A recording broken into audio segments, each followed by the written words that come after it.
So let's look for just a little bit of how our single hand control controls our powered slides, or if you put that option on one of your manipulators.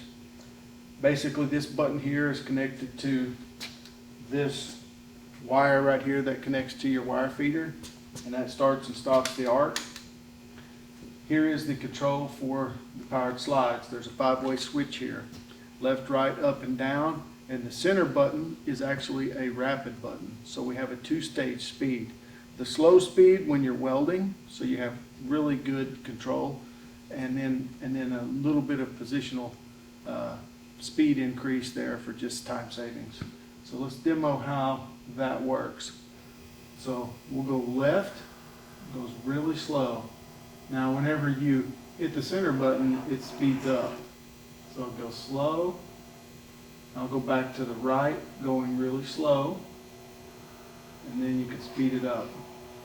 Same thing with the up and down. There's up, really slow, and then there's fast, and then down, really slow, and then there's fast. So controlling the powered slides is really simple. And one really cool aspect of it is, you know, the gun's right there in that operator's hand. He's not, it's easy for him to control the slides and to manipulate that weld as he's working, and he's ergonomically in a very sound position as he's doing it.